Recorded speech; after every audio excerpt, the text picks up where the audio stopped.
Hi, my name is Miss Anna Hudson, and I am making this video to inform and to assist parents and families of children with disabilities or special needs. My intention for this video is to review or introduce some important topics that relate to having a student in special education. I'm going to start out with an introduction to early learning and children with disabilities, and then I'll talk about different legislation that affects students with disabilities and their families. After reviewing the legislation, I'm going to discuss different categories of disabilities and then talk about the assessment and IEP processes for getting into and utilizing special education. And then I'm going to review different services that may be provided for your child if they are admitted into special education. And then lastly, I will talk about your rights as parents of a child receiving special education services. So to start out with early learning for students with disabilities, first of all, I think this is a very important place to start. While disabilities may not be diagnosed at early ages, I believe that early intervention is an important part of special education. So much happens in the first few years of life that early intervention could really positively impact the development of a child or your child. There are specific programs dedicated specifically to providing services for families of young children with disabilities. As stated earlier, young children may not be diagnosed with disabilities because of their age. Instead, young children are often diagnosed with or not diagnosed with a disability, but having deemed as developmental delays. Instead, a developmental delay can serve as a reason to receive special services or accommodations up to the age of 9. So, an important service that should be mentioned is Birth to 3 services, and they are available to help infants and toddlers receive early intervention for any eligible developmental delay. So, any child suspected to have a developmental delay can be evaluated by Birth to 3 services. And then Head Start or other public education services are available for preschoolers aged 3 to 5 as a form of early intervention and to get the child ready to start kindergarten. These are some great resources here to look at if you'd like to know more about early learning and intervention. So now I'm going to talk about some different legislation that has passed in our government, and the all of these pieces of legislation have affected special education in the past and might still be affecting special education services today. I'm just going to quickly review the legislation and then give you a bit of information of how it affects students. So the first notable piece of legislation is the Vocational Rehabilitation Act of 1973. This act made it illegal for persons with any handicap to be discriminated against because of their handicap. So in 1973, this meant that students could not be denied an education because of a disability. This meant that all schools had to make the appropriate arrangements to serve a student with disabilities. The Americans with Disabilities Act expanded the Vocational Rehabilitation Act of 1973 to encompass all public accommodations, including child care centers. So this meant that all children ages 0 to 5 should be admitted to a child care center, so long as the center does not have to change the services they provide to accommodate for the child. So meaning child care centers have to offer the same services to children with disabilities as children without, even if special accommodations are needed to provide those services. Next was the Education for All Handicapped Children Act of 1975. This was the first law to be passed that specifically addressed students with disabilities. So this act ensured equal educational opportunities for students with disabilities as their peers. This also ensured that one free meal a day was to be given to students with disabilities. The Amendment to the Education for All Handicapped Children Act of 1983 required that training and information centers be made available to parents. So the amendment also put focus on curriculum to support school to work transition. So really trying to focus on getting students to be able to transition into the workforce after they complete their education experience. There was also a focus on researching early intervention, which we talked about a little bit earlier in this video. They wanted to fund the research so that they could find effective early intervention strategies. The next was the amendments of 1986 for the Education for All Handicapped Children Act. This required states to offer services for preschoolers with special needs. Part H program was a program that helped states financially and otherwise to come up with a program for early intervention. This meant early intervention for infants and toddlers with developmental delays or disabilities and appropriate education for preschoolers with special needs. Then the Individuals with Disabilities Education Act, often referred to as IDEA,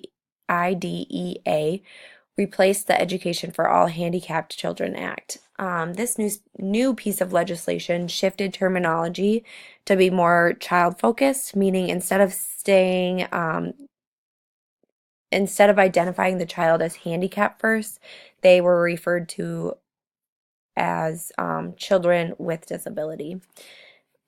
This act reinforced the idea that all children have the right to a free and appropriate public education. What it meant for students was that there needed to be a specific plan that was to be monitored for progress set in place for each child with special needs. The amendment of this act stressed the importance of the IEP for teachers when planning instruction. So they used the Individualized Education Program to fuel their planning for instruction. So they referred to them to make sure that they were meeting the needs of their students. The amendment also stressed the importance of students receiving their education in the least restrictive environment. This means that the student should only be placed in specialized classrooms whenever absolutely necessary. Otherwise, students should be integrated into the general classroom as often as possible with their peers who may not have disabilities. Then there was the No Child Left Behind legislation, which is just important because it created more federal funding for intervention services for schools. It is, however, a little controversial because it also encompassed high pressure testing for students and high accountability for schools. Then there was another amendment to the Individuals with Disabilities Act in 2004. The amendments of 2004 to the Individuals with Disabilities Act ensured that all special education teachers were highly qualified. It also stated that IEPs should be made using a team of specialists, and it said that IEPs should have measurable goals that are monitored frequently. So here are some resources that are definitely useful when learning more about the legislation and the history of special education. I definitely recommend looking at those to find out more about those topics.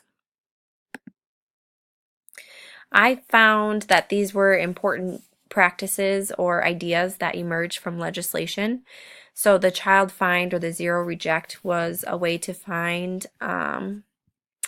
or evaluate students who could qualify for special education. It also implies non-discriminatory evaluation. The Individualized Education Program emerged, meaning that each student had goals set for them and specific ways to meet those goals. We're all included in the IEP. Free appropriate public education, meaning that every student should be met. And then least restrictive environment is a student should be integrated to a classroom that is least restrictive. And then related services we will talk more about soon in this video. And then parent participation and confidentiality.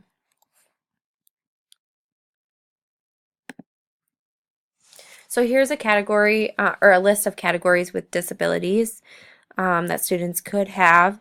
These are not all the disabilities themselves, but categories they could fall under. Autism, deafness, blindness, hearing impairments, mental disabilities, orthopedic impairments, visual impairments, pervasive developmental disorders, and such. You can look more at for descriptions of those categories using this resource down here. And then here's a list of rights that parents have when having a child in special education. And we're going to go over more specific rights for South Dakota parents at the end of this video. So the assessment process to get into special education is laid out here. It starts with a pre-referral period where significant interventions to help support the child's needs without special education, such as RTI, is put into place first. So the general education teacher does all in their power to accommodate and serve the child appropriately in the general education classroom. If this has proven not to work, then the student will be given referral for special education by a teacher or a parent. Then the child is evaluated to see if there is a disability, and if there is a disability found, then a committee will be put together to create and monitor an IEP for that child. Child Find, again, is a group that is responsible for scheduling and evaluating students that may have a disability and are applying for special education. And then you can follow these resources to read in detail about the assessment process as well. The IEP process, again, starts with the student getting evaluated. And then if there is a disability found, then a team of specialists is formed to help create an individualized education program for that student. This team is made up of the parent, general education teacher, a special education teacher, usually a principal, and a school psychologist. The child is also usually welcome to this meeting, and then a plan is drawn and annual goals are set. These goals have to be measurable, and details on how these goals are going to be met need to be included. The committee then meets annually to monitor the progress and update a new IEP for the following year. If the student no longer needs special education services, then they will dismiss the student from the IEP process. These are a list of services that may be provided to students with disabilities. This does not include all of them, but it has a good chunk of them. And so you can definitely look at these resources that tell you more about what those services are and how they could serve your child. And lastly, this is a great resource to look at for